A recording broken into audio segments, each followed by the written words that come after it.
Hello, welcome to the Cover 2 podcast. I'm Lewis, and this Evan. is my boy Evan, and we are going to talk fantasy football today. Yep. I'm very excited. If you have no interest in fantasy football, maybe this episode isn't the one for you. Probably miss on this one. Yeah, but the season is upcoming. Last week, I would say we really finally got back into the swing of things. We're expecting to be podcasting every week from here on out, probably all the way till the Super Bowl, just like last year. Yep.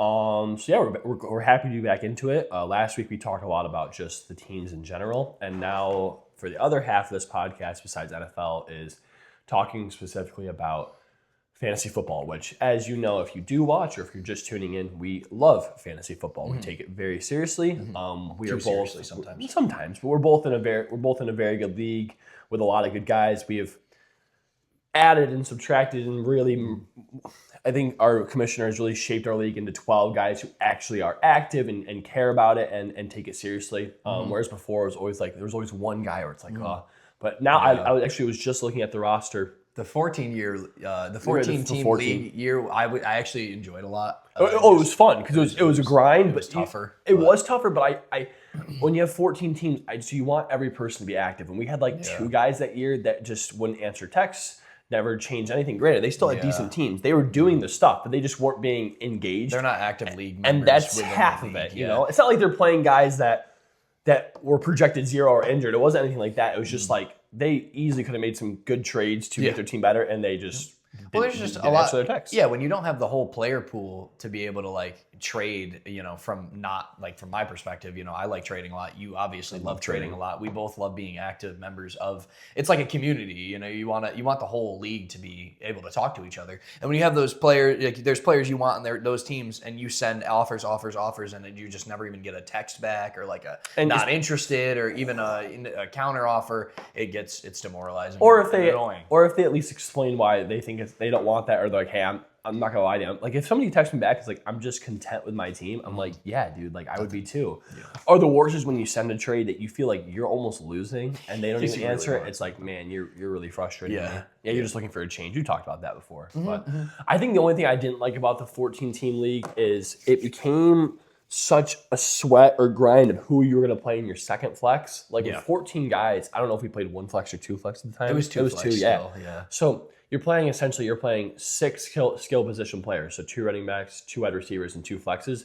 By the time you get with 14 guys, by the time you get to that 6th flex, I mean, there was times where I was playing Tajay Spears when he was the backup for Tony Pollard. Yeah, like, this was 2 years ago, so it was Tajay's rookie year. Not backup for Tony Pollard. Backup for, was it Tony Pollard? At that time. At the time, yeah.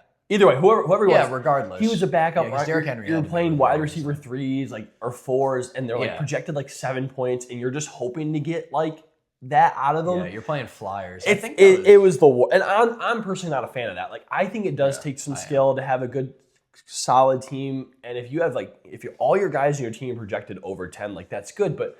Like the fact that I'm scraping the bottom, like the whatchamacallit, the waiver wire is like injuries matter so much in that especially, really kills it. Right. Because if you have inconsistent players or like carry the questionable tag all the way till Sunday, you're kind of screwed. Right. You're just banking fully on touchdowns. And it's not that I dislike that, but it's just not, I just feel like that takes away a lot of the skill and adds in a lot of luck, and I'm not a fan of that. Yeah. And the same thing too when you had the waiver wire, like we said before. Fortunately, I was going to say this, but we did switch to Fab this year. We did convince. I mean, I pretty much sent one text to our commissioner, and he's like, honestly, you guys, you've been saying it long enough, and there are a lot of pros to it. So yeah, let's do it. And he sent a text out and was like, anybody push back against that? And everybody was pretty cool with it. So I'm super excited to see how that goes. The only downside of that is we don't have a lot of experience, so it's going to be a learning curve of how much to bid and what to bid for, and do you save your money, or do you really like let's say you take a few years ago with the Puka Nacua situation, like if you play with $100 or $150 of Fab, like you could spend all that money on him, and you look back and you're like, that was worth it. Absolutely. But then you could also the strategy where it's like, I'm going to try to save my money, because a lot of times there's late injuries in the year where a guy like a Jordan Mason, when McCaffrey went out, would be so phenomenal. Yep. But it's like, there's a lot of examples. Yeah. But then you see a lot of examples where it could be horrible, where you easily had the money to buy Puka Nacua, and you're like, I just want to save it, and you miss out on somebody who changes your year. Puka, Kyron that year, both of them were really amazing. Sorry, my dogs. No, continue, yeah, but yeah, 100%. Like when the Chiefs, either lost to the Eagles that year. The running back, it wasn't McKinney. You know what I'm talking about? When the Eagles lost to who? Eagles. The Chiefs lost to the Eagles. Chiefs lost to the Eagles that year. Who was number one running back for the Chiefs? I can't remember his name. He was like a receiving back. Oh, Jerick McKinnon. It was McKinnon. Yeah, okay, McKinnon. so yeah, McKinnon. All right, but I said McKinney. McKinnon, like he was a really late in the year, he ended his last 4 weeks. Was like touchdown machine. He was running back 1. Yep. He was the best running back in the league, and he carried that into the playoffs, into the fantasy playoffs. So he was like extremely valuable. If you saved your fab, for example, into that point, you'd have an opportunity. And I feel like it's like something for me as well, where I feel like a lot of times I set myself up well, and when you're setting yourself up so well and you're having such a good season, and then you're with the way we used to run it is we talked about this 100 times, but when you're good in our league, you're essentially prying yourself out of the whole waiver contention in general, and that's not fair. Entirely. You have to rely on trades. You have no chance. You're the 12th person. If you're number one, which you are often number one, I've been up there a lot early, especially early. Oh yeah, because your drafts are always really we'll talk about that. Yeah, your drafts are historically very good. So when you're good, it just punishes you. And me a lot. I've had a lot of bad starts, and I benefited a ton from early waiver wire pickups.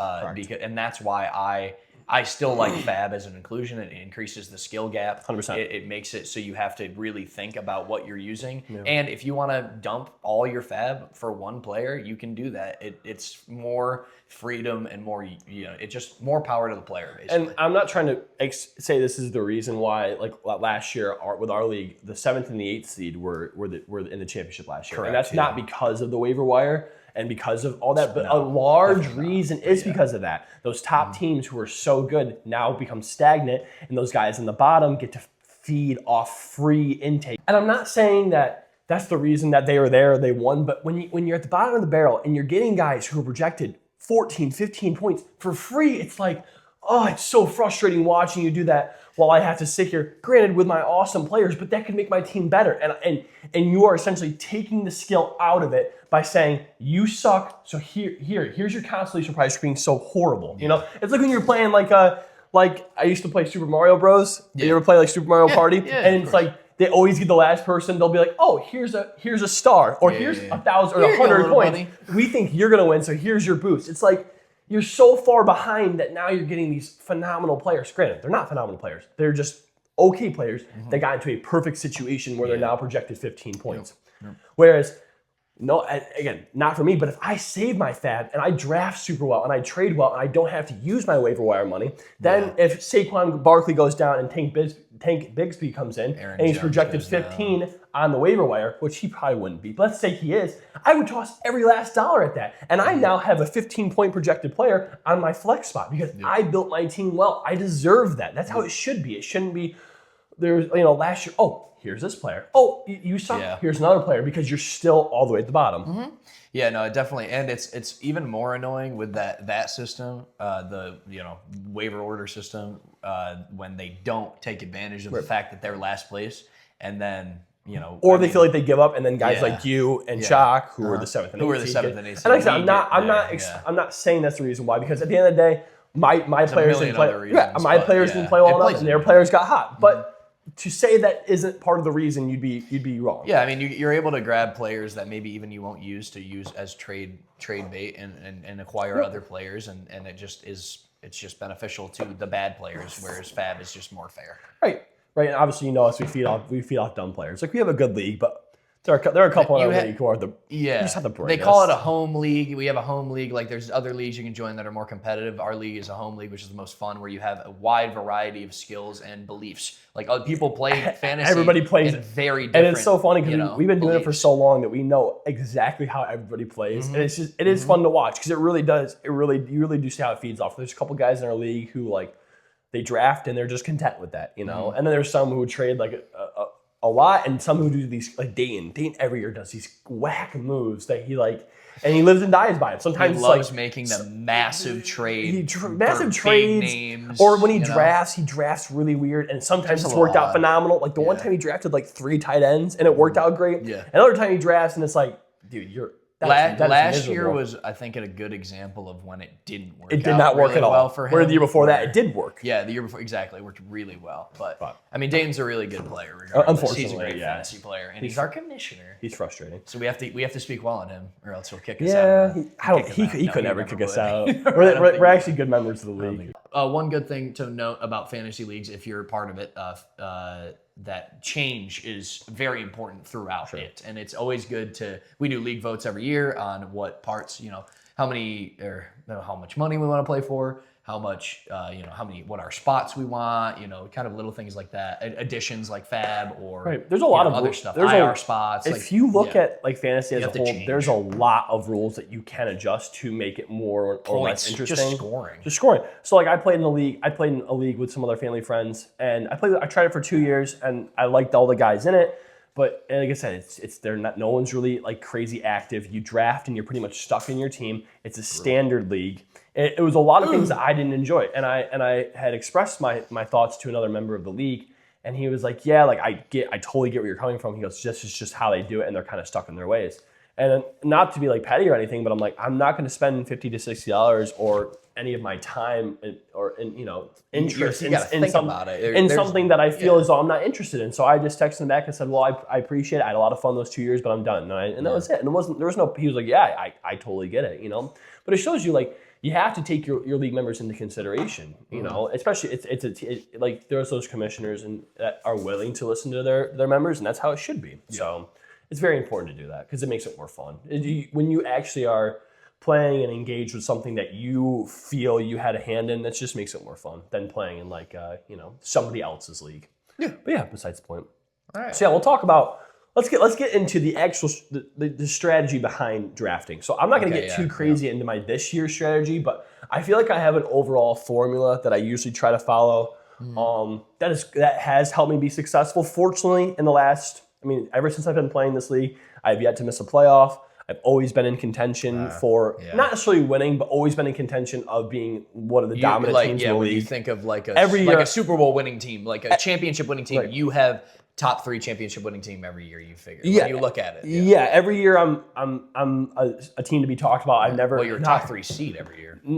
Yeah, 100%. Knock on wood, I haven't missed the playoffs yet. So I'm hoping this year continues, and I think it will. I think a lot of that does come from the draft. I do draft very well. Certainly.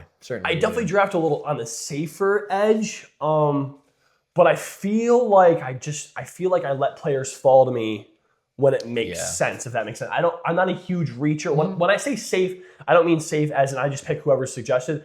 What I mean safe is I'm not a huge reacher unless it's somebody I truly feel I can invest in and believe in. You usually don't, like in terms of rookie or new players, you do not do that. You don't like rookies. You don't buy hype. You're very much what have you done for me? Have you been consistent and have you been healthy? And go from there. You gotta think. I feel like that's what you mean by safe. Right, if that makes sense. We've been playing this league for it's our 5th year now that I've been in it. I have no idea. It's been so long. 5 or 6. I could probably look, but I'm pretty sure it's our 5th or 6th year in it. Yeah. And every year, it's like you really look back at how many times are rookies making a drastic impact on fantasy. Rarely. Like obviously, I was gonna say Jamar Chase and Puka, and then like Saquon, but I didn't play during Saquon. No, me neither. OBJ, but we weren't. OBJ, Zeke, like those guys. Okay, all great, but like, and I understand, but why? And even like you're telling me I Ashton Genty, for example, is a really good example. Like he was.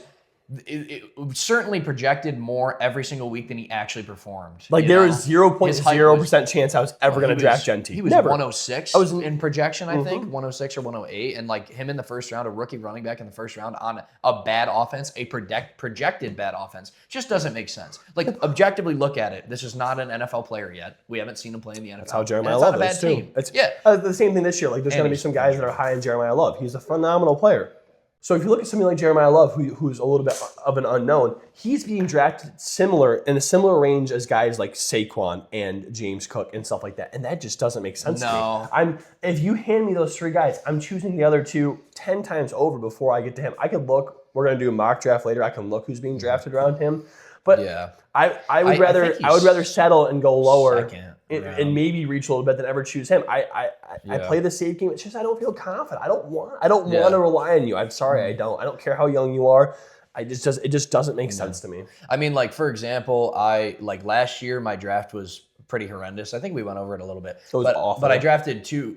Basically, I went no running back for the first few rounds, and it went crazy. Like our league drafts running back heavy, and I think in general most leagues probably do. Especially this year is going to be very important to have a lot of those top guys. I feel like ours is extra, super heavy on the running backs. And I ended up with R.J. Harvey and Travion Henderson as my starting running backs, which is just terrible because they're good as like a possible flex option or a bench stash situation. Where later in the year maybe they'll earn carries and show their worth, which Travion Henderson did a little bit for like 3 games, but then Ramondre Stevenson, they put him back in and they trusted him, and he ended up being significantly better than him to end the year. So you have to be careful when you buy the hype and the rookie prospect. You have to be real and have some solid options before having those prospects, because it is a risk no matter what position. Like, wide receiver rookies are a little better, I would say personally, than running backs. Here's the guys that are in the Jeremiah Love area. You got like Chase Brown, AJ Brown. Oh, there's no reason you should be drafting Jeremiah Love. Derrick Henry, Rashee Rice, guys that Rashee Rice. In this one random mock draft, here's what got chosen after. Right after Jeremiah Love, he went 21st. It was Derrick Henry, Rashee Rice, Kenneth Walker, George Pickens, Nico Collins. So late second mid to late second round. But again, I've also seen some that are projected higher. I've seen anywhere between picks like 15, 16, maybe all the way to 20, 22. And it's hard. The talent is there. He looks awesome. The talent is there, but we just talked about Ashton Jeanty. It's the same exact formula. It's a very talented young player and a horrible offense. And I think we've also seen these last couple of years, especially with like a Jahmyr Gibbs situation, is when you have phenomenally young, talented players and a not so great offense who's trying to rebuild something, you don't just throw 150 touches at him, right? You're not bombarding him with touches and rushes and stuff like that, because that's your future. Yeah. You're not trying to screw him over. You watch Jahmyr Gibbs the first year, and all these people who drafted Jahmyr Gibbs high, and they expected him to be more. Well, no, we're going to split the carries with guys like David Montgomery, and we're going to split the carries with whoever else was there at the time. I can't even think of it. Jamal Williams, right? Sorry. No, you're good. Was it him? No, it was Jamal and Monty, and then Jamal left when they drafted Gibbs. I'm pretty sure. It was Monty. It was obviously Monty. It was Monty and Gibbs the whole time. They've been together the whole time. Either way. So they're questioning, why are you not giving Jahmyr Gibbs more touches? Isn't this, that, and the other thing? It's like, that's our future. Yeah. Why do you not having a good year. Why do you want to kill him? Running backs' lives are already very short. You know what I mean? So it just doesn't make a lot of sense. Now, why would you not do that when you have a guy like Derrick Henry sitting there, who he's near the end of his career? They're gonna bombard him with touches because they're gonna be a phenomenal team. Yeah, they'll feed him until he breaks. Kenneth Walker, guys that are proven and already in the middle or late of their careers, they're not going to hold off anything because they want to suck every bit of life out of you right now while they can. Yeah, that comparison for the Lions situation with Gibbs and Jeremiah Love, I feel is really good because they have James Conner. 100%. Yeah, and I think it compares really well. So you could see a good year from Jeremiah Love from like a flex position maybe, but I'm going to put it this way, you're not going to see a running back 1, running 100%. back 2 season. It's going to be a flex option. Every year I go through and there's guys I look at and I just say I know for a fact there is 0.0% chance they end up on my team. Like I have absolute no bid guys, and it's not that they're bad players or like the ones that TikTok say. It's guys I just truly don't feel comfortable with, and it just doesn't go with that sort of plan that I just mentioned before. Yeah. So I mean a lot. So I say if I had a plan. Usually I do try to go running back heavy early. I love having two good running backs, just a phenomenal feeling because wide receivers are so weird. Yeah. There's a lot of wide receivers that you don't know what's going to look like until they're in the system. Yeah, consistency matters a lot. Goal line is another huge thing. Goal line touches, like when you're on the 1-2 with deep pass interference calls, like getting to the goal line, they're going to hand it off to the running back unless you're the Eagles. I just feel like having 2 solid running backs is never going to hurt me. Like we did a couple mock drafts last week, and I would have like Achane and Jeanty, or Achane and Barkley, or Achane and Achane's so good. It's somebody else. So I have the 10th pick out of 12, so he's where you usually fell to me. I could see a world where people take him early because we're so running back dominant, and if that does happen, I would see what phenomenal receiver is left of me, or I would potentially reach to Barkley because I am very high on him. That's fine. Besides the point, another thing I do a lot of times is you have guys who go quarterback or the tight end early. Another strategy I have with that is I never plan I never, ever, ever plan to pick a quarterback or tight end high unless it makes perfect sense. When I talk about it falling to me, last year, I had Lamar fall to me in the early fourth round. It just made perfect sense. There was a year where I had same thing. I hate rookies, but unless it makes perfect sense, I'm gonna take. I had Malik Neighbors fall to me in the fifth or sixth round or something like that. He was projected like pick 27, I think, and you got him at like 52 because everybody was scared. Everybody was scared of the rookie aspect. Yeah. Nobody took him, and it came around to me, and I go, it just makes sense. Like, I'm not going to force anything. I really try to let the draft come to me. I do a couple mock drafts, see about kind of what I'm looking at, and then I let it go. I'm not doing 1,000. I'm not like, this is who I'm looking for in this round. This is who I'm looking for. I just let it come to me. And I feel like that's 2 or 3 mock drafts every year. You know where you're at. You know what I mean? You know where the players are going to be, especially this close to the year. There's not much that can change. Preseason is almost over, and even preseason doesn't really even matter. No. I mean, you get to see a little bit of the players you want to see. Hopefully nobody gets injured. Let's go to the regular season. Right. And obviously, if you have a good strategy and if you really are looking for certain players, don't share that information. There's a lot of guys in your draft, like in your league, who are probably just terrible people. We had somebody last year who I mentioned that I was going to reach high on Jonathan Taylor.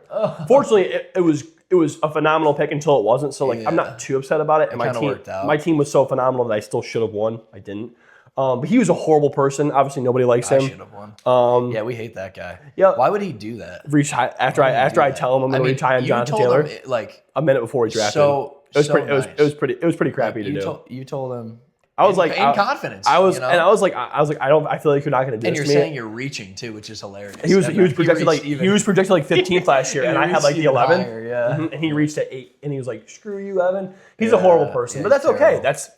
Don't share your opinion. I have a very soft plan. I'll talk about Louis because I know he's cool, but I have a very soft plan of what I like, and I kind of just like to let it come to me. That's one thing I'm big on. Whereas, like you said, some players in our league really, like, there's some guys who draft the same guys every year. Like, name value is another thing in our home league that we feel like matters a lot to certain people, and some people it love might name not value. matter as much because the older they get, the older those players get, they change. I mean, you can. I mean, there's been a few situations where we're throwing out like. I mean, Keenan Allen's been injured all year, and we're using him in a trade, and they're like, "Oh my gosh, it's Keenan Allen." You know, it's like, he's not averaging 20 points per game anymore, guys. Keenan Allen was a big one. Injured for the Bears, for example. DJ Moore was a big one. Big name. Just that helped me last year. Trading DJ Moore helped me a lot. Those guys that are mediocre that had a year of. Is there some name value that our the guys in our league they just can't get away from? And honestly, I fall victim to that a little bit. Like, there's a couple names you're going to naturally. There's a couple names. That I just love, and I love him every year, and it's not going to make a difference until there's going to be, like, if I look at Dave Montgomery, like, his situation isn't like great, but man, if he falls to me and it makes sense, I'm going to get him, and I would tell every other person to not draft him. Brian Thomas Jr. That's a big name value for me. I want him so badly in those 4th, 5th round area.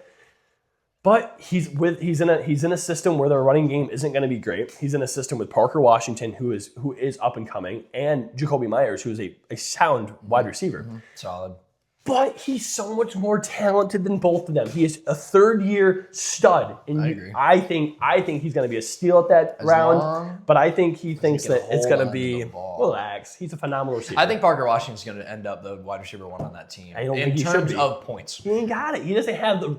He doesn't have the raw natural talent that Brian Thomas Jr. is so much more talented than Parker Washington. I mean, as a raw athlete, yes, as a raw football talent, yes. But Parker Washington is like Parker Washington reminds me a lot of like an Adam Thielen. So good. He reminds me of like a Julian Edelman. Adam Thielen, like somebody who you think is not going to be that great and is just consistently the dude. Yeah. Cole Beasley back in the day, he's better than Cole Beasley back in the day, in my opinion. Yeah, but he's nowhere near Edelman. Edelman was good because of Brady. No, Edelman was, it's hard. Well, yeah, but he was also a good route runner, and he had great hands. Bro never dropped the ball.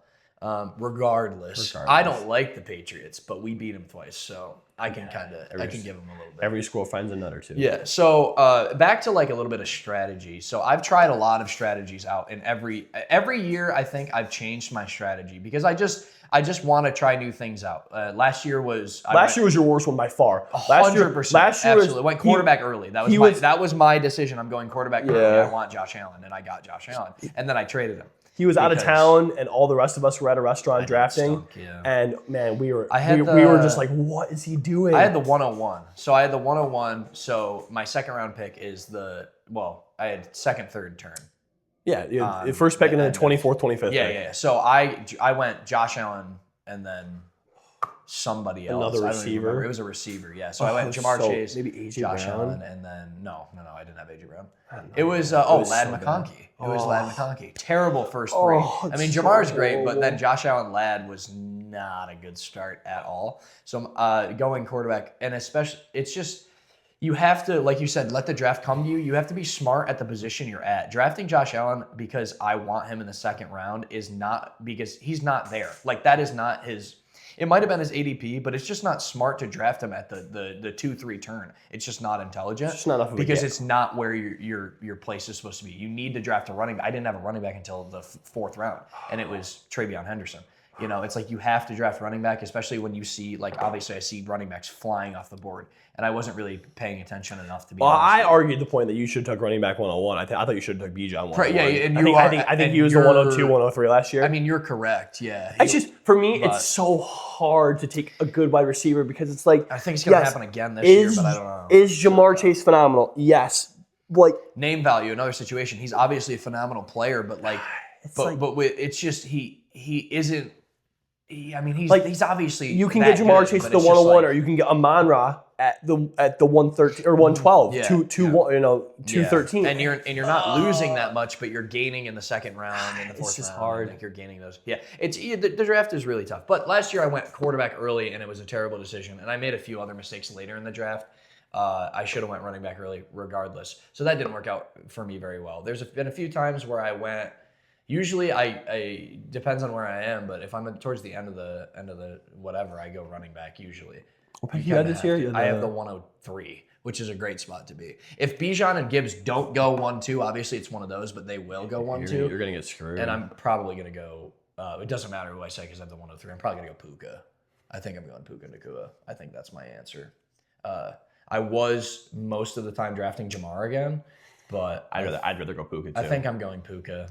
To be honest, their offense is just so. It's gonna be the number one scoring so offense electric. How can you this year? And I know Devontae's there, but it doesn't matter. Puka's a stud. Puka's really good. Puka is really good. Like 11, 12 targets a game. It's hard to pass up on that. Like that's the kind of value you want as a wide receiver. If you're gonna take a wide receiver high, make it a guy who's getting 12. On average, at least 9 targets. Plays through every injury. Doesn't matter if he's hurt. Never in the medical tent. Doesn't matter. Like he can look like he's hurt. Doesn't matter. He's playing the next down. They're a good enough team where they're going to want him. Like the Bengals are probably not going to make the playoffs again. So it's like with that, if Jamar Chase does get hurt, again, they're going to milk it. They don't want him to get. They need if he gets him. hurt, they're shutting him down the whole year. Whereas Puka's like, these guys are Super Bowl contenders. You're going to play, dude. Yeah. The plan is for them to win this year because Aaron Donald's going to come back too, and they're going to have the greatest team ever assembled.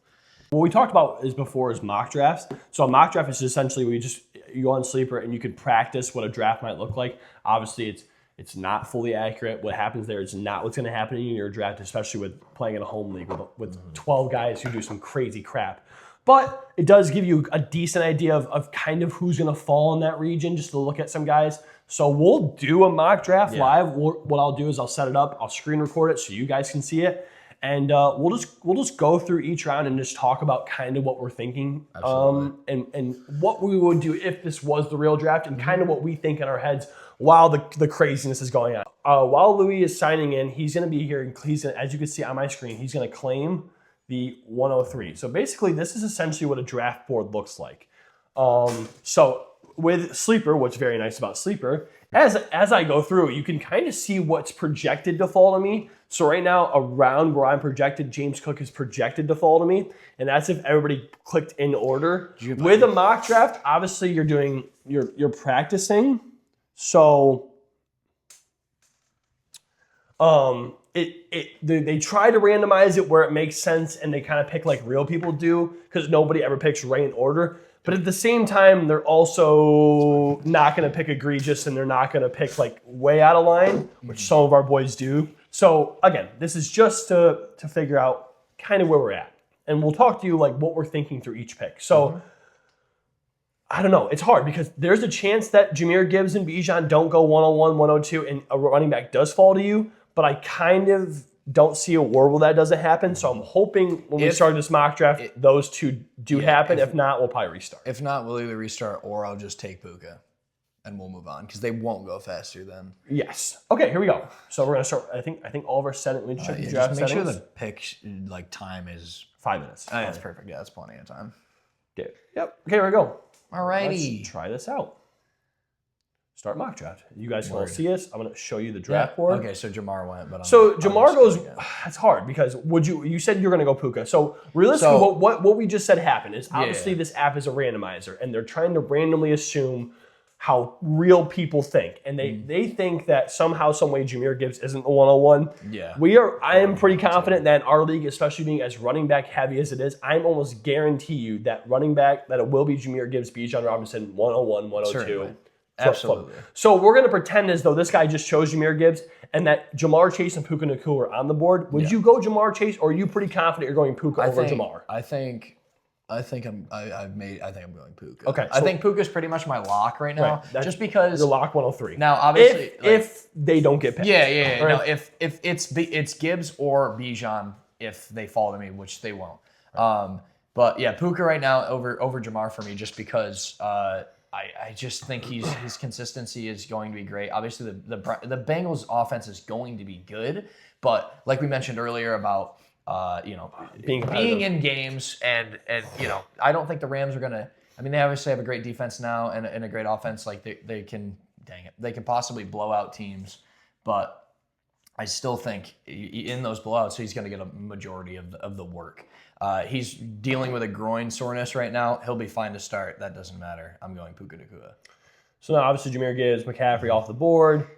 And I'm thinking, like, okay, this is about exactly what I expected. Do you want to talk about McCaffrey? Because you mentioned how he's like an undraftable. So McCaffrey, for me personally, is undraftable. So again, the reason we say, okay, we're so running back heavy that any other year, if I was the 103, I would potentially consider reaching for somebody like McCaffrey or Jonathan Taylor. Jonathan Taylor feels a little bit high to pick when you can get guys like Puka. I think Puka is way more valuable than Jonathan Taylor, but like we said before, it is very nice to have a running back early. Mm-hmm. So for somebody like me, I would hate to be in that 105, 106, especially 104 area. I would despise that spot because of a guy like McCaffrey falling to me. Yeah. He feels like somebody that you should pick, and when you don't pick him, he's going to eat you alive, and he's going to play phenomenal. Always. But he, for me personally, is undraftable. He is very injury prone. You see the rest of his team going down. He's getting older, and their offense doesn't look that sound. Like, I don't love Brock Purdy. Their defense, it just doesn't, their defense isn't phenomenal, so maybe he'll be on the field more. But for me, he's an undraftable type of player. If I'm at the 105, I'd personally rather reach for Jonathan Taylor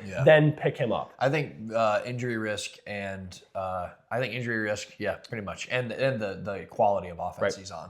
So if I'm at the 110 here and James Cook falls to me, I talked about how much I love Achane, right? And I have heard some comments from coaches and from other people that he will be getting a lot of the work. We talked about being a good player on a bad offense. That's really hard to buy into sometimes. With my first round overall pick, I'm not a huge, first round pick. I'm not a huge James Cook lover, but I feel as though he is in a better situation. It does scare me, the red zone touches he gets. So if James Cook falls to me, and all the other mock drafts I did, he didn't fall to me, so I didn't really have even a choice. If he does fall to me, I would probably sit here and think about this. I'm really glad you're saying that because I was going to mention I love James Cook. I'm not a massive fan. He's a really, really good player. Like, you are slamming James Cook right now for me. I would take James Cook here because he doesn't. I don't think in real life he's definitely not falling. Because we have some Bills fans. They will 100% take him early. Certainly he's usually around this area, I'll probably have my options will be CD, Jefferson, and then, like I said, Achane, Barkley. So like right here is really where I'm like, okay, I don't think James Cook's going to fall to me. And even if he did, honestly, as crazy as it is to say, I probably still wouldn't get him. I don't love the fact that he doesn't have end zone touches. I don't love the fact that his receiving game isn't as good as Achane's. I think Achane's receiving game is better. I think Achane's red zone touches are better. Achane's a better running back. I think he's a better. Close, I think Achane's a better running back. It really just comes down to how untalented the Dolphins are as a team. That's the only major glooming cloud that's on Devon. Yeah, if you care about the points projection, I mean they're 3 points separated. Again, it really just comes down to who do you think it comes down to touches and value. I just think who do you think is going to move the ball down the field? You're on an offense that moves the ball down the field. First of all, that's more opportunity for yards, which gets you points, and that's more opportunity to score touchdowns. The Dolphins aren't going to score a lot of touchdowns, but the thing is, when they do, I feel like it's going to be Achane's the one that does it. Yeah, I totally agree. So who are you going with? That reason, if this specific situation does happen, I still would pick Achane, but I am very confident that he won't fall to me. I'm just worried about him getting snagged early. And if he does get snagged earlier than this, then that's where I would consider going Barkley. And if for some reason, some crazy universe, Cook, Achane, and Barkley are all gone by the 110, then I'm definitely picking a receiver because they will have phenomenal value. That would mean that... I mean, by then... if that does happen, that would mean that JSN, Amon-Ra, and CD would all be available to me. And I would probably, in that situation, go JSN, probably.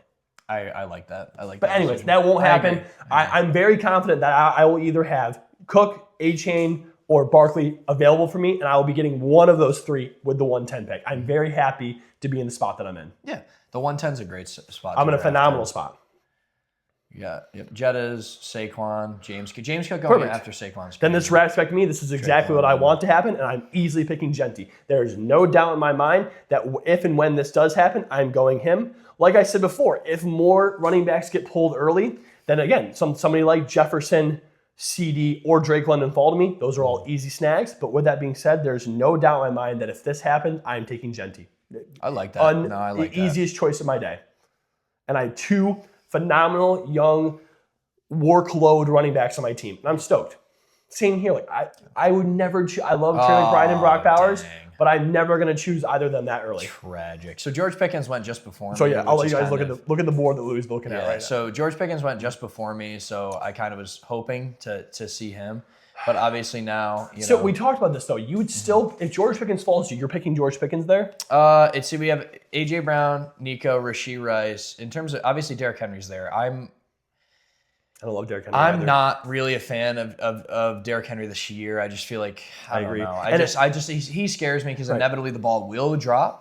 I think you in this spot right here, what we talked about is reaching. Yeah. This is a really hard spot where you feel like reaching for a running back right here doesn't make sense. I know personally what I would pick, but I want to let you talk. I think right now, if in a hypothetical world, George Pickens is gone, so my decision's easy. I know who I'm going to go with. But if George Pickens was here, it's between George Pickens and Rashee Rice for me. Rashee Rice is my no doubt pick. I think Rashee Rice, it's who I'm going, of course. Rashee Rice is unstoppable, an amazing talent at the wide receiver position with one of the greatest quarterbacks of all time and one of the greatest offensive minds of all time. It is a shoe-in.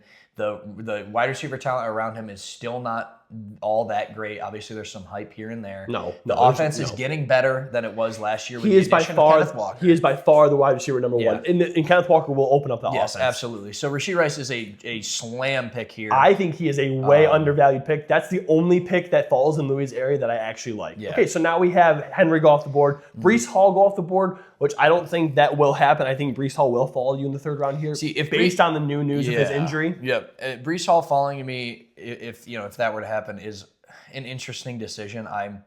He's scarred me too much in the past, other than when I traded him to you for Jahmyr Gibbs. He's scarred me a little bit in the past. So I kind of want. He's so horrible. I probably would dodge him just because it's the Jets. No doubt, I dodge him. The only player on the Jets I want is Garrett Wilson, and just Garrett Wilson. Honestly, I love Garrett Wilson. I think so. Again, interesting because right now I have two wide receivers, so you kind of have to go running back here. 100%. I like Kyron. Of course, I've historically had him, but with Blake Corum kind of coming up, I think they might even split touches during the year. So I like Josh Jacobs here, and I think that's the play I'm going to go with. Can you walk me through why you wouldn't even consider Jeremiah Love? High ankle sprain to begin the year. I do not think they're going to be very good. He's just not gonna. He is, I think, a fifth. maybe that's a little pushing it, but he's definitely not a second round talent like he's being drafted, and I don't think he's a third round fantasy player. So I think he's mid fourth, early fifth is what I would put him at, to be honest with you. So you really think he's over? His ADP is way too high. I just don't think it's going to work out. It crushed me last year to go with rookie running backs, and I'm not falling for it again. You can't do that to yourself. No, and we just talked about that earlier in the podcast of why we hate why we hate rookie running backs. They haven't proven anything. And even if Kyren has a 50-50 split, I think he's going to get a lot of red zone touches, obviously, because he always does. Always does. And that alone will outpace him but ahead of Josh Jacobs is the only guy. Josh Jacobs is the workhorse here. There is some talent behind him, but he is a workhorse running back. Right. The only thing I would like to say is wide receiver here, Olave is awesome. And I think he is going to have an amazing year. So if I had like running back, wide receiver, just go 3 running backs. I would go 3 wide receivers then. No, I'm not. I love Olave, but I can't do that again. Like in real life, I would never go three wide receivers here. It's killed me too many times. I have to go Josh Jacobs and have at least a running back that I can feel confident. And if Josh Jacobs is your running back 1, he's probably averaged 14, 15, 16 the first week. That's somebody you're pretty happy with. Mm-hmm. So anyways, now it comes to me. Obviously, in this crazy world, Olave. Oh my gosh! If you got Olave in this situation, and now here's something that actually could occur. Usually, the mid, besides Louis last year, usually the Josh Allens, Lamar Jacksons, Jalen Hurts, they start flying about this mid to third round. So this actually is kind of lore accurate with our league. What I say by that is there's a crap ton of running backs being picked. A couple of those homer guys that pick the Josh Allen, the Bills fans that pick the Josh Allens, the guy who likes Lamar every single year. The early reach on Brock Bowers. Maybe not those guys are definitely going to go there this year. They're gonna. That's fair. Again, I'm never picking a tight end in the second round. I'm not in the spot to. That's why I talk about why I would hate the 105, 106, 107, 104 is those guys fall to you. Imagine you're picking the best or the worst player of the best, and then you have to wrap back around to choose a tight end. Could not even imagine. Mm-hmm. So again, would Olave fall to me here? Probably not. It's not impossible. But it's not impossible. I think the hype is not there. He is projected 30th. I have the 30th pick. This is something that definitely could occur. And again, if it does, that is a slam dunk. That is somebody I want. And if this happens the right way, I'm hoping the person that I also love will wrap back around to me. So what I wanted to happen was I want to see what would have happened. Okay, I don't want to keep redoing this. That's something so it would work out perfectly for me. I wanted to choose Olave. It wasn't loading. Then when I replaced Olave, I was expecting him to choose T. Higgins and then have Devonta Smith fall to me. Devonta Smith is somebody I really want. But if I click Olave here and Devonta Smith does get taken, then we'll play it as is. I'm not trying to make it work perfectly with me where I get Devonta Smith.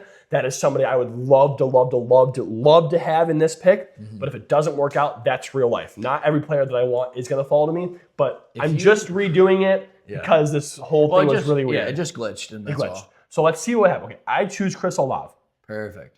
Ladd McConkey, Buka, Devonta Smith. That is fine. Yeah. I'm okay with that. So now I'm kind of put in a position here where this is actually a reasonable position for me because I do want to get another running back or another wide receiver. I know what I do. But I am not high on receivers. I talk about this all the time. If my wide receiver 2 is projected like 12, 13, I'm cool with that. I would rather have 3 running backs projected 15 than 2 wide receivers projected over 18. You could argue your floor for your team is way higher, and I think that's what you like having is floor raisers. So now I'm put in a really tough position here because there's a couple, we talked about name value that I love versus what makes sense. So if I'm in this position, and all those 4 wide receivers just got taken after Ladd McConkey, Buka, Devonta Smith, T. Higgins, I don't think that would happen, knowing that the reason why it wouldn't happen is this. Look at Team 11 is all wide receivers. This is why mock drafts are not perfect.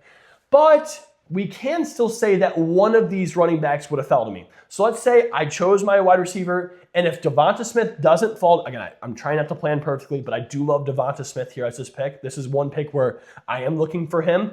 But if he doesn't fall to me this far, then I'm happily going a third running back. Like there's no doubt right now with the running backs on the board that I'm not picking a third. Now here's who I'm going between. There is no question I am not drafting Scatterboo. 0.0% chance. He is undraftable for me. Coming off a very devastating injury. Their running back room is really weird. Their offense is like, I just don't know. And it's not something I want to trust in. Javonte Williams is somebody that I can kind of get behind. Bucky Irving is undraftable for me. I hated him last year. I refuse. I could have made a poster that says, I hate Bucky Irving based on our last year's podcast. So that's an emotional pick, and I don't care. Shut your mouth.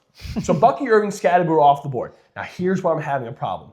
Javonte Williams makes perfect sense, but I love ETN, and I love him as a player. I love the spot he's going into. He ended the year off last year phenomenally. He's going into a new offense, which that is a tiny bit scary. Offense. Kellen A better offensive mind, but actually, it's really close. But you do, yes. I don't love it, but you do see players who get older when they go to a new team. They just don't.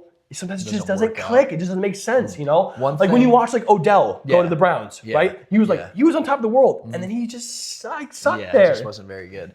One thing to add real quick, because we got live news. I got it on your phone. Kamara is going to miss the first month of the season. So that does play into this. If we just happened. Literally, as you hit start on the mock draft, the stuff got there. I figured now that you're mentioning it, I mean that's going to play into it. Without the information, I think you still kind of have the same train of thought because Etienne, however it's pronounced, is going to be the starter. He's awesome. So, yeah. But now you look at the other side. The Cowboy pass offense is so phenomenal and so scary that it does open up the run game. He gets a lot. He gets a lot of end zone touches. I would go Javonte Williams right here personally. Another thing to consider, which I always consider, is maybe it's too early to, but bye weeks is a good thing to consider. And Javonte does have a Week 14 bye week, which is kind of brutal because that's playoffs for us. Week 14 is first round. Okay, so yeah, I wouldn't. It's kind of a Javonte. Yeah, I wouldn't. Genuinely, I've been screwed with bye week playoffs so many times that I actually wouldn't pick him for that reason. And there you go. And that hurts me. Because I think Javonte's a slam pick here, but bye weeks matter a ton depending on when your job. What are my other guys? I got to look at my other guys while we're at it. 6, 13, 8. Fortunately, 13 isn't anymore. Correct. Yeah, we moved it. Yeah. With that being said, I'd go ETN. Bye weeks matter. I hate late bye weeks, but we don't do week 18 anymore for those reasons. Monty went that high is crazy. That doesn't make it. But again, those could happen. Your picks happen. I mean, your pick's got to be a slam. Another situation where this is his board he's looking at. Yeah. His team is team 3 right here. The one with where it says Lewis D at the top. Yeah. So I mean, obviously, you said Scadaboo is undraftable for you where you're at. For me personally, but you got it. I mean, that's a slam pick. Yeah. You don't have a second running back. Yeah. There's no doubt you have to pick Scat here. Yeah, no, you don't want to go Henderson, Judkins. I agree. The only person I'm considering, because I for some reason have an infatuation with wide receivers. My top 2 wide receivers are disgusting, by the way, in Puka and Rashee Rice. It is amazing. Phenomenal. So to round out my starting core of running back and wide receiver with Scat, I'm very happy with. He did me really well last year. Unfortunately, he got injured, but he carried me through a lot of the beginning of the season to help me eke out a few wins that mattered a lot for me to be able to make the playoffs. The only other person I'm kind of looking at is I really think Waddle's going to go crazy this year. For sure. Garrett Wilson, again, I said I love Garrett Wilson, but I'm afraid his quarterback play is Geno, so it's kind of tough to see. So here's where Louis' bad draft decisions come into play. He loves wide receivers so much. I really do. And he loves certain guys. But if you right now, as you can see on my screen, I have the running backs pulled up. Louis needs a second running back. He needs a second running back. He can have 2 wide receiver flexes. That's 100% fine. But he needs a second running back. Absolutely. Let's say he passes on Scat here. Look at what he is left with. We go to Henderson. Best options probably Judkins. Chuba. Judkins is good too, but he's not gonna fall to you. Chuba might fall to you. Price would be a phenomenal guy if he fell to you. True. Yeah, he's gonna be the guy there. But besides the point, how could you pass on Scat here? Looking at what's left. Yeah. We're gonna take Scat, especially considering I'm a Giants fan. It's kind of a slam dunk pick for me. And wraps back around. Waddle does get taken, which is unfortunate. No, but another player that maybe this is a situation where I probably should just be smart and not. Well, I can't take Devontae Adams because I have Puka, and that's just you can't really that'd do be that. Stupid. It's gonna be a high-powered offense, but it's silly. Luther Burden, I am wearing the Caleb Williams jersey today, conveniently enough, and Luther Burden is. That wide receiver room is interesting because he's projected to be the number 1 guy right now, which just doesn't really make sense to Romo me. Dunze is phenomenal. Roman is elite talent. Burden looked great in some flashes last year, but obviously I think he got injured.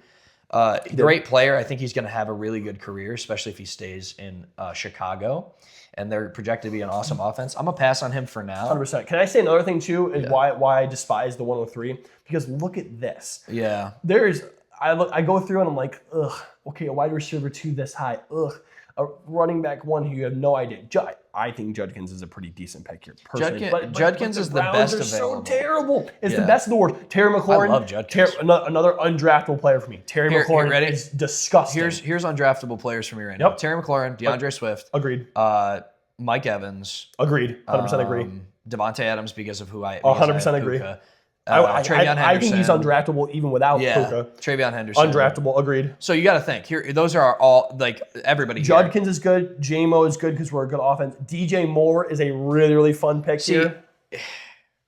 It's a fun pick. It's not a small pick. It's a fun pick. No, you're looking for those boomer bust guys in these areas. Yeah, it's somebody that I really actually am gaining some belief in for this year. So I'm also kind of surprised not to sway your idea. Pass on who? Pass on DJ Moore.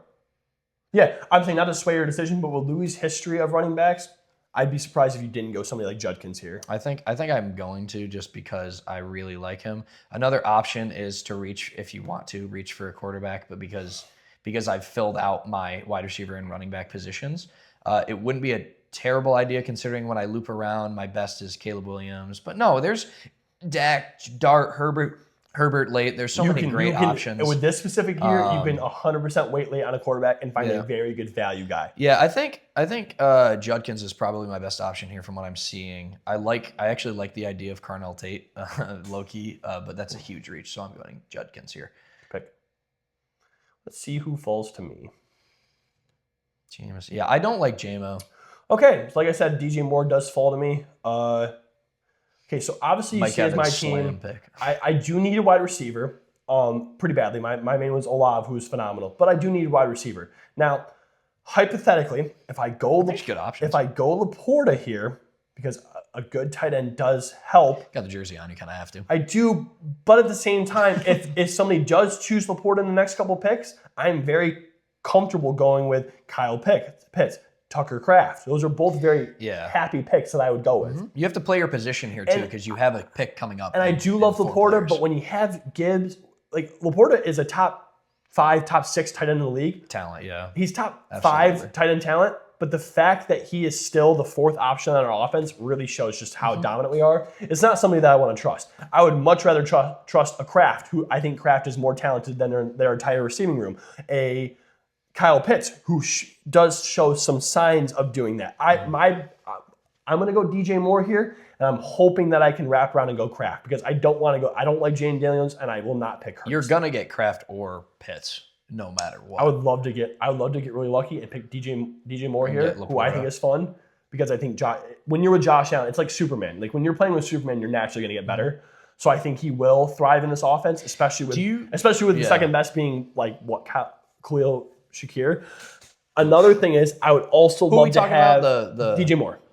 Okay, why DJ Moore isn't a great pick? I mean, you could argue the second best option, like receiving option, is Kincaid.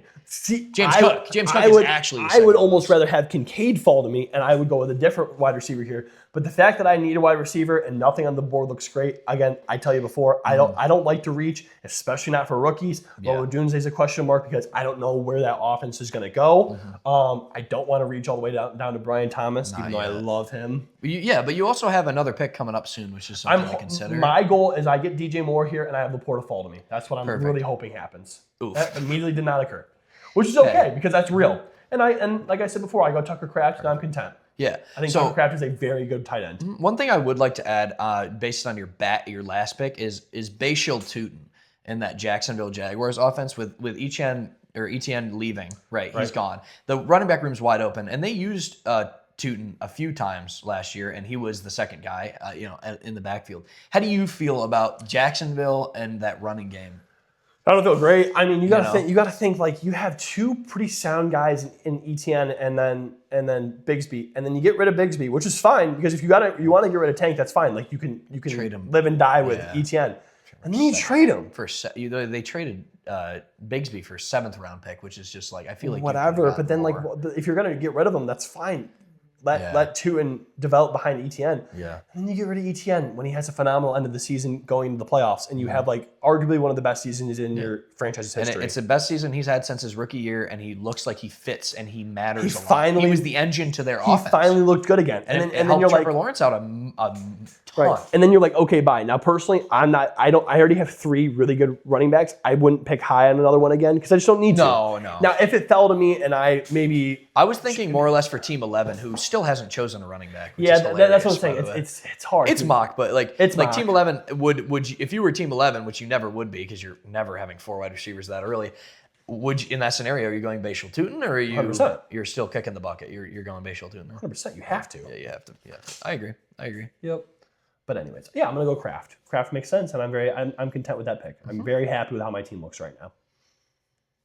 Nice, and you see the other huge quarterbacks going now, right? Yep, which is they would. Price getting picked right before you is criminal. By the way, this guy has 4 running backs. Again, in our league, very possible. That can happen. So Very like possible. I can't like hypothetically, if Price fell to you, you're choosing Price there. No. Yeah, I think. How do you not? How do you not choose a running back 1 in the 6th round? Yeah, I think you'd have to just because This is Louis' board, by the way. Yeah, I think you'd have to just because the talent and the opportunity is there. You know, I think there's an obvious pick that you should choose here.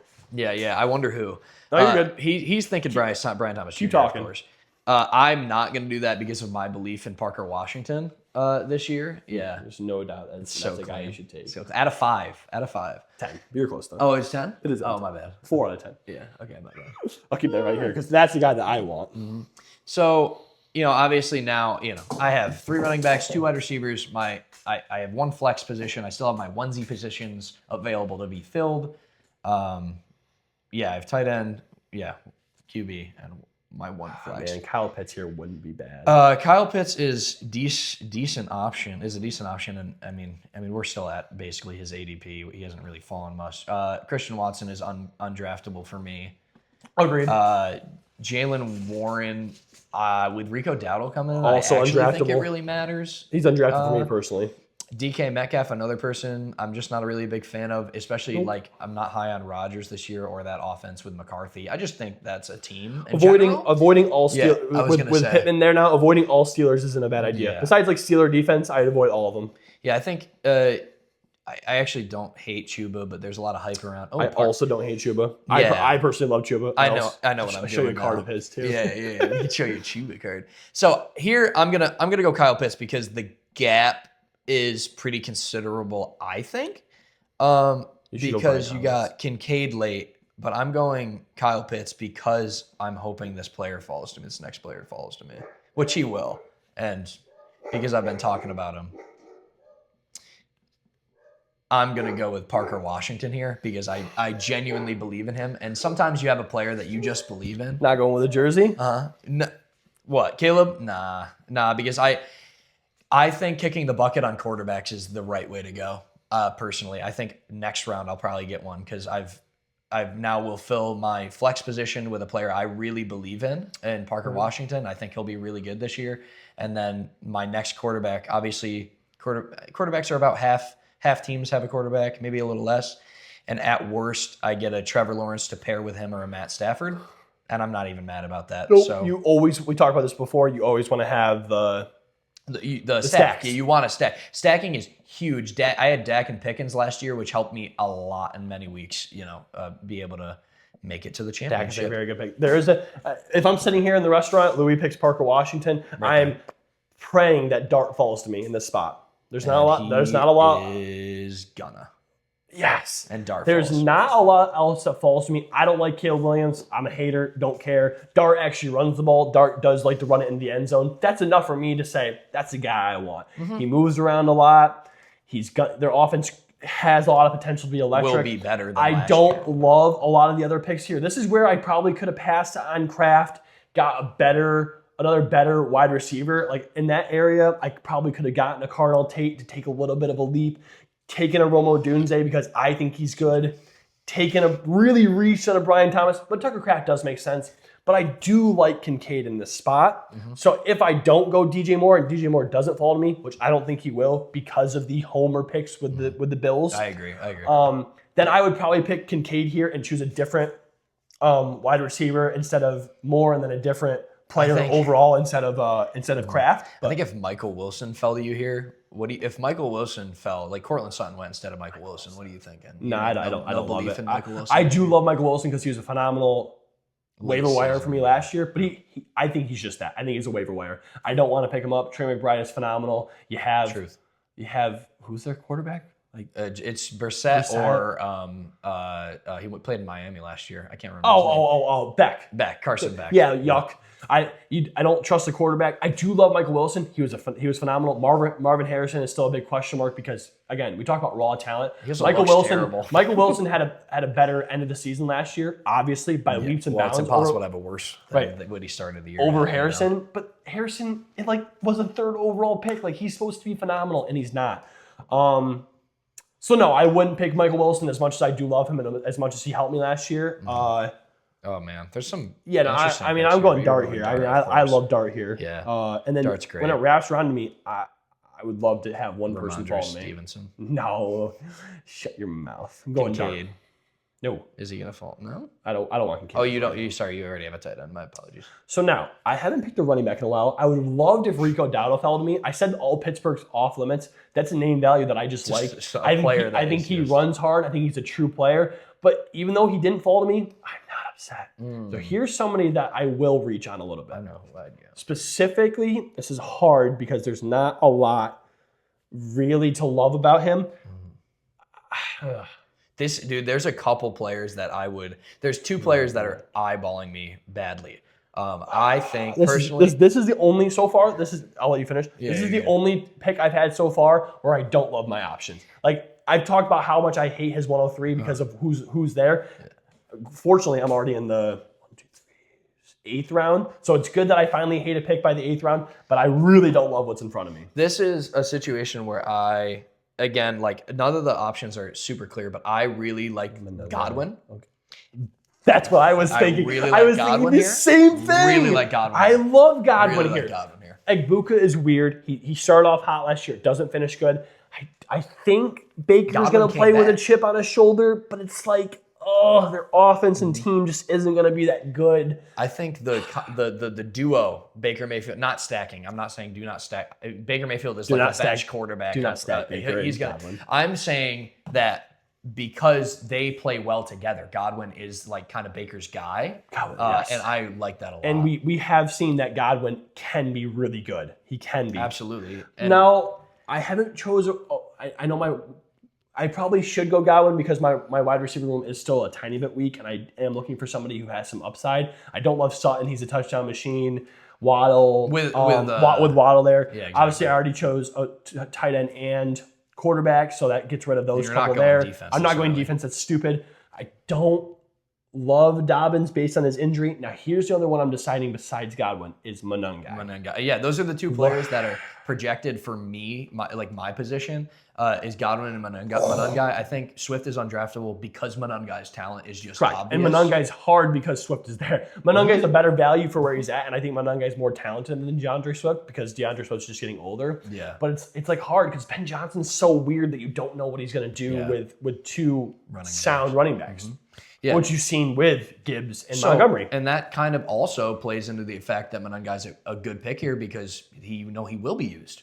Both of them will be used. Yeah. You But know, it's like, in yes, different will he be roles. used? I Yeah. think Monungai Will will he take be- over the touchdown role. Yeah, but will the goal line will role. he be used? Yes, but like, will I start him? I got to think of who can I start? Because right now I'm still looking for a flex right now. I still need a second flex. So it's like hypothetically, whoever I pick here is that last guy I'm starting week 1. So if right now you put two guys in front of me and you said, who do I want to start week 1? Do I want to start Godwin against whoever, or do I want to start Monungai? That's tough. I think it's Godwin. That's personally my belief. I would go Godwin here, I especially probably considering your I team. probably also would, knowing that I already have 3 sound To running round backs. out your team, I think adding another wide receiver is important. And hopefully I can get a pretty good steal for running back like later on, maybe like a Corum if he falls to me, or if I could get a Kenneth Gainwell late, it'd be cool. If I could get a Jacoby Kroski Merritt would be a good pick if you're looking down at where I'm projected to end up next. If I could get but the thing is, okay, if I pass on him and then I get a guy like Josh Downs to fall to me next round, Good opportunity. With Alec Pierce being out, Michael Pittman being gone. Yeah. Good opportunity. Looking ahead is never a bad idea. Obviously, Godwin's a better player. 100%. Of course. And I think his opportunity is significantly more than what you'd be losing. Like what you'd be gaining by taking a guy. I'm scared that I have 3 good running backs, so I'm scared that after this I don't hate John. Okay. I'm gonna go with Godwin, and I'm gonna see how this ends up, and hopefully Wan'Dale Robinson could come back around, and I think that's not terrible. I'd like Wan'Dale Robinson as a player, but that's not something I'd go with. I'm more looking when you're this late. I'm not looking for consistent solid. I'm not looking for 4 catches. I'm looking for who can somehow be a starter, like a Josh Downs, like a maybe Jacoby Crosby Merritt, maybe a Jonathan Brooks, maybe. I love Chuba Hubbard, but you have to be realistic. Yeah, same thing. This is where maybe if you didn't choose Kyle Pitts, Kincaid falls perfectly to you. And you can choose somebody like a Brian Thomas, and you don't love him, but a Chuba Hubbard up there, a Parker Washington. If I were to get but it's hard. If I were to get you'd hope if a Dunze happened to follow me, I would take him in that scenario and then kick tight end down. He went 3 picks before me. Right. 100%. Or Price. Price. I don't hate Brian Thomas, but because I like Parker Washington so much, it kind of it's offsets that for me. 100%. I can't draft Brian Thomas. No, you can't. And I wouldn't draft Christian Watson regardless. Chuba's not bad there. But is it silly to think defense now? Or is that because it's still silly. It's silly because it's super early, but the Rams defense is going to be one of the greatest of a generation. So you do have to think about it here. When you don't have to waiver wire a defense every week, it does make your life easier. Last year, those who had Texans defense, you don't care who they're playing. You don't have to worry about Texans defense down the stretch. Every single week. Every single week, I'm looking at. Oh my God, I'm scrambling for somebody. I'm scrambling for a defense every week. Whereas when you had last year, if you had Texans defense or usually the Steelers historically, you can just sit and you don't have to worry about it. This is a thing where if you're thinking you're me, I'm here. Alec Pierce starts on the pup. Now, obviously, what do you think he can be for that team? He's undraftable for me. I understand. I'm just saying it. I'm not going to draft him because similar. I agree. But I think it's something to consider because my roster is full other than quarterback. So I could just go. You could still wait at quarterback. Oh, you could go Staff. I think Staff would be available for you. So the reason that Staff is, I think now the obvious pick, and that I low key forgot I didn't choose a quarterback yet, is because of the stack one, and because I think he's an amazing quarterback. Now he doesn't have running upside, which is really important in fantasy, but because he is an elite pocket passer, it'll offset it. You can see a world where he has 40 touchdown passes again in the offense that they're going to have. With Devontae and Puka, being there. See, I understand the sack. I still personally would pass here. I don't like anything else. If I'm you, I would pass. Potentially reach to Blake Corum because you do like him a lot. Blake. That's the only player who I would think about because I don't really like Addison that much personally. I know I like the stack, but Wan'Dale is cool, but not far enough of a reach for me. And I'm not getting a backup tight end, and defense is too early for me. You know who I'd rather wait on for quarterback is this guy right here. Bo Nix. And wait later, personally. But anyways, Stafford's a good pick. I think because the stack, I'm going to go with it just because, and also I had Staff last year and, cost me the fantasy championship technically, but he helped me get there. And because I have a pick coming around real soon, I'm going to now round out my team with Texans defense as we were talking. That's phenomenal. And I think that's just a shoe-in because I think that rounds out my team super nicely. I'm really happy with that. And then now I could even get Bo Nix as a backup if I wanted to. That's true. So we're here where I thought I'd be. Downs does fall to me. I like him a lot. I don't need another wide receiver, and there's a lot good here, so I'd rather reach and lock up Jacoby Crosby Merritt and lock up the fact that he's a running back one this late. Mm-hmm. Yeah, he's who is in that running back room? Who is there? Is Austin Eckler still there, or did he retire? Maybe I have no idea. I know he had. And he's coming off a big. If you're in the 1, 2, 3, dude, if you're in the 9th round and you have a running back one available, why wouldn't you? You can't not pick it. Another big thing to think about is if you punted tight end, Isaiah Likely's there, and that's phenomenal, an amazing option this late. If you Gadsden, it's phenomenal there.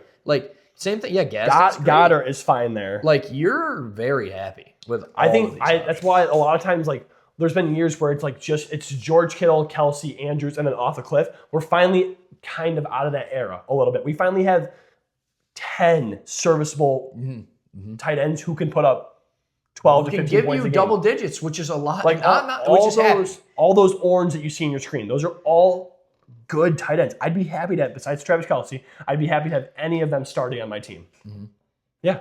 We're finally getting out of that age. Finally. The new upcoming colleges are making tight ends more like big talented receivers instead of just blockers who catch little dump off passes, which is really exciting. So a really cool pick of this year is going to be Tyler Warren. He's going to be so much fun. I thought you were going to draft Tyler Warren when he popped up, but you don't draft tight ends that early. Never. I never will. That might be who I will never do that until I'm 40. I will never draft a tight end early. That's another reason why I think Josh Downs he's not undraftable. I think his ADP is way too high because I think Tyler Warren is the number one guy there.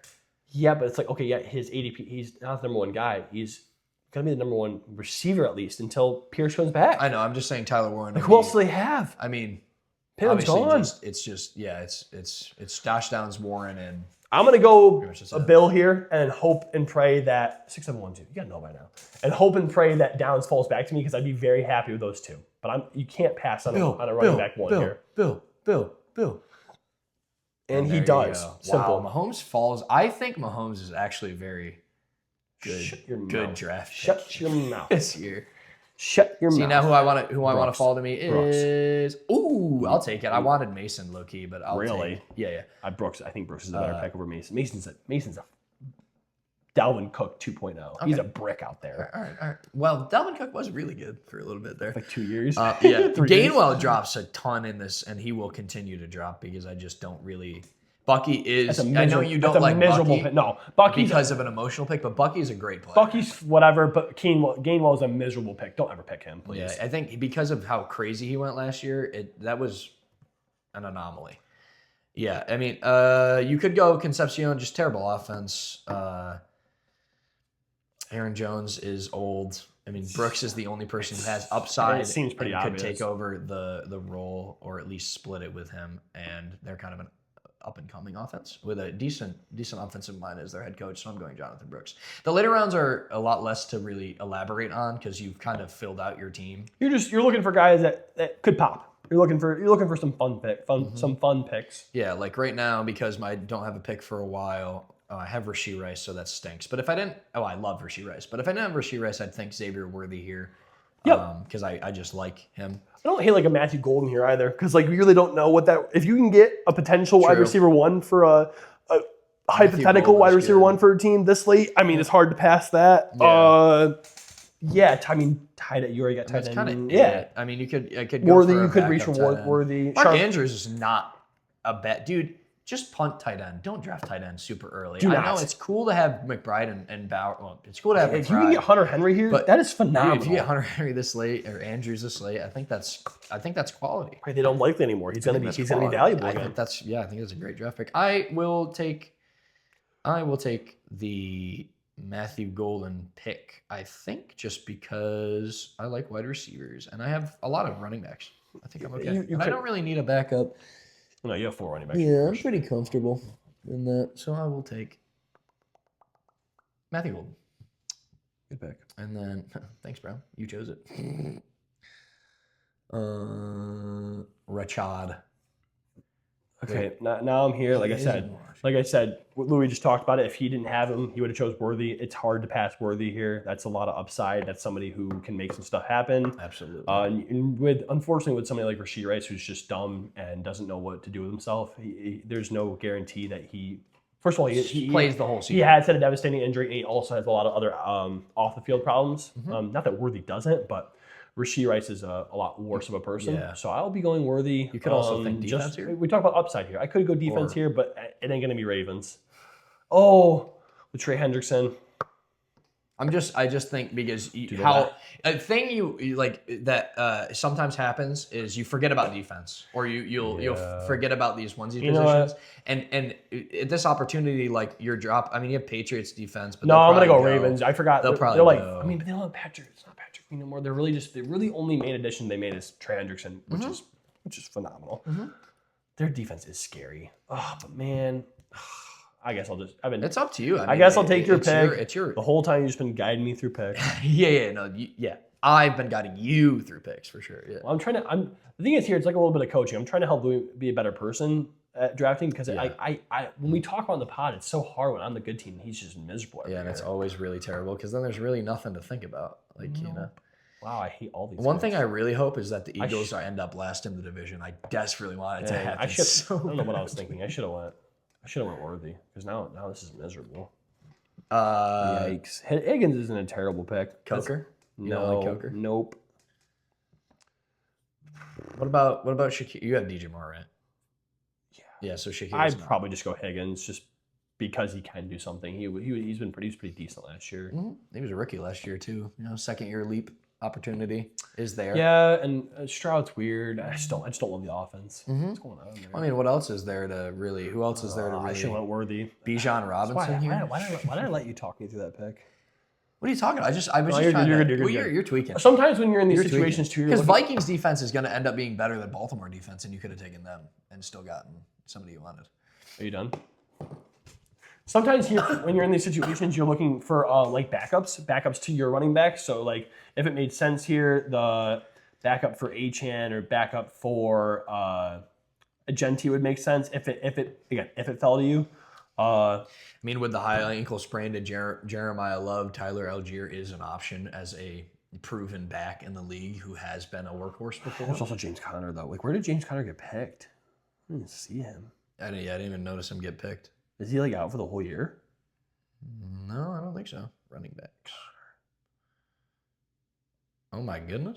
Is he out the whole year and we're just silly? Yeah, there he is. No, his ADP is. I guess that makes sense because the addition of Tyler Algier. His ADP is 215, 204th overall. Okay, so maybe Jeremiah Love might be a better pick than we think. Maybe we're just not educated. It's hard because it's like you don't know what these guys are going to scheme. I'm going Higgins. We're at the boring part. Yeah, this is the part where you kind of just pick. You're looking for some upside. You're looking for some backups. You're looking for rookies that you might think maybe will fill in. Which I'm gonna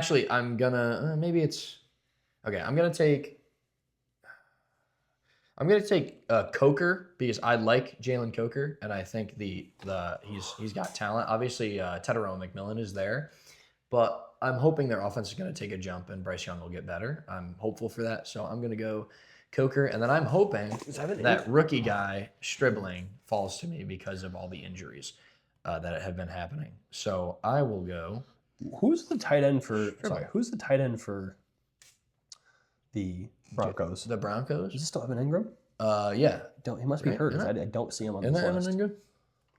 For the who? Broncos. D-E-N-D-E-N-D. Yeah, it's got to be him because everyone else don't even see him. Everyone else is there. It's crazy. Yeah, I'm going Stribling just because of all the injuries to the wide receiver position there, and they're all old. And Evan Ingram's got to be hurt. Sorry, I hate to interrupt you. No, you're right. So I'm going. Well, Shaheed's there as well. Interesting. Shaheed's more of kind of a return guy. I mean, obviously he's going to be the wide receiver 2 there, as far as I know. How do you not go Lions defense here? And that would be the worst draft pick of all time. No offense. How are they at the 146? Yeah, I'm gonna take Stribling. I like going young guys with possible upside. Who knows? Yeah, honestly, there are a lot of injuries. I mean, it's just opportunity pick, to be honest with you. Whatever. And a good offensive mind. Do you want to just end it, or do you think you want to pick? I think I'm just gonna pick and not explain. All right, now we're here. Let's check out both me and Louis' teams. We'll compare and contrast. See whose team is better. It's probably gonna be mine. It usually is. Okay, so here we go. We got my team right now. As you can see, I have Jackson Dart, Achane Genti, Olave and DJ Moore, Tucker Kraft, ETN, Godwin. That's a pretty. No, it's a solid team. That's a solid team. That's a solid team. Josh Jacobs, Staff. Man, yours is nice too, though. Yeah, so we got Staff, Jacobs, Scadaboo. Scadaboo is a question mark, undoubtedly. I just think that where I got him is decent. I think where I really overtake Louis is my flexes compared to his. I don't. Well, I believe in Parker. I think Parker Washington could. Again, this is going to be a hot take, obviously. I think Parker Washington could end up as a better fantasy player than DJ Moore. That's how much I believe in him. Oh my God, this guy. So I'm going to say Matthew Stafford. Yeah, Matt Stafford, Josh Jacobs. Scadaboo's bad, but with Judkins there, I'm okay with that. Like, Scadaboo's not bad. It's just a risk. And with Quishon Judkins, that's a good backup in case. And then Puka and Rashee Rice is one of the best combos, if not the best combo you can have. Kyle Pitts is solid. Like if we're looking at Texas this, defense is great. I have a good high floor team. let's each rate each other's teams. Okay, so your Out team, of 10. your team is Because usually, obviously, you're going to be a little more biased towards your own team. always. Because I think I got We're just rating starting lineup or team. just out of 10. Your starting lineup out of a team in general out of 10. Of course, excuse me.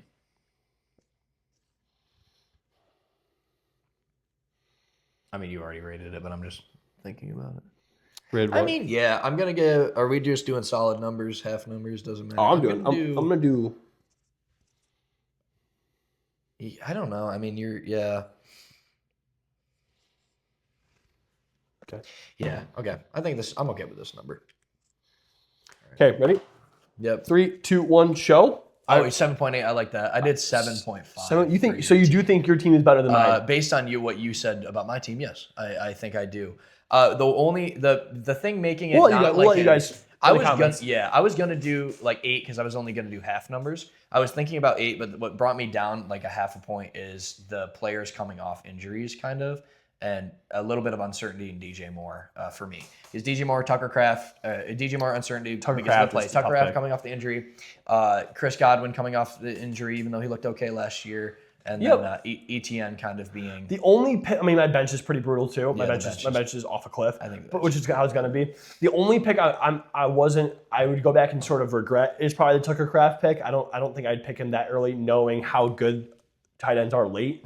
I would pick somebody more viable in the wide receiver position there. You could pick anybody else and then go likely in the 10th or whatever, wherever he went. Honestly, I'll show you both. Derek, you can screenshot these. This is Louis' team.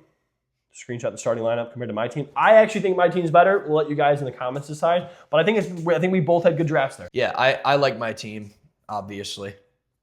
Better than yours. Yep. But that's okay. All right. No, my team is better. Well, for sure. Is that all? Are we done? We probably can wrap it there, yeah. Yeah, we can wrap up there. I think that's a good pod. We'll do a couple extra trivias next week. Yeah. So, anyway, awesome. Thank you guys for watching. Appreciate it. Happy to be back in it. Love mock drafts. Do some mock drafts if you're in a fantasy league. That was an hour mock draft. An hour? We had for an hour. Oh, okay. Anyway, do some mock drafts because it gives you those ideas of those late round picks where you can save your early picks, get really just those most valuable players instead of trying to fill your positions, because those onesie positions you can find extreme value late in those later rounds to fill out your team. Honestly, going through the picks like that and really breaking it down, that kind of, like, as much as not taught you anything, but it kind of taught myself something, because now going into it, there's a couple things that I would do differently. I say it every year. I always say tight ends, I said it earlier in this podcast, but tight ends, quarterbacks late unless it makes perfect sense. And I think when we went through that mock draft, it really showed you that you can go super late and still be very okay in the quarterback tight end room. Like, you can go wait 13th, 14th round and end up with Sam Darnold and... If you believe in Daniel Jones. but I mean a tight end. I mean, like, who was the late tight end? Dalton Schultz. Dalton Schultz. But there was somebody earlier. Either way, you can go. T.J. Hawkinson. You can go T.J. You can wait 10th, 11th, 12th round on quarterback and get Sam Darnold. Even later, Sam Darnold, T.J. Hawkinson. Those guys are gonna do the trick, and you'll be a lot more stacked in that flex position. Now, the only way I'd say you do it otherwise is if you only do one flex. If you do one flex, that changes your strategy a little bit. Yeah, one flex, and also obviously we're doing super flex. We're gonna ignore that for now because it's a totally different drafting way. But yeah, if you have one flex, it's super important to get those onesie positions earlier, and quarterbacks can go off the board in early second rounds in that scenario. For sure, and even then, but even if you do have one, having a good bench with how many injuries happen in the year, you don't have to draft much differently. Like, I would say, I definitely taught myself a good something. So that was good to do and really break down what we're thinking. Yeah, we think you guys should do it and invite your friends to do it with you, because it's always good to have real humans. You're trying to practice how your friends are going to draft. Like, I already know. Like, it was so funny because when Louis was in there last year, I was telling all the other guys in the league, I know exactly how Louis is going to draft. We'd sit there and I go, Louis is going to pick this, and then he'd click it. You call it the lad pick. The lad pick was so funny. The lad pick. So I'm like, you get. I like lad. You just can't. The one thing you can't do, which has been Louis' sometimes, you can't get too high on a player. I talked about how there's a couple players that I really like in certain areas, but I'm not going to let it consume me. I'm not going to let it consume me. Yep. And that's one thing that Louis has happened in the past, like with the Josh Allen. We're learning now and we're being better. The big thing is Parker Washington's kind of the main guy I really like, and That's the main one you're high on. And I'm only drafting him probably like at most 10 spots above ADP, and at that position, I don't think I'm drafting him basically where Brian Thomas Jr. is getting drafted. I would draft him there Because you think he's better than him, exactly. which makes sense. I would draft him there. That's a fair thing to do. Yeah. All Besides the point, we appreciate you guys tuning in. I hope you it was a more chill, like relaxed one. I hope you liked it. It was good. It showed you how much we love fantasy. So absolutely. Thanks for watching. Have fun in your fantasy leagues. Let us know how we did in our drafts. What you would do differently. Let me know who's you like better. Yeah, absolutely. Thank you for watching. Yeah, it's a bit of a longer podcast, so I hope you enjoyed it. Peace.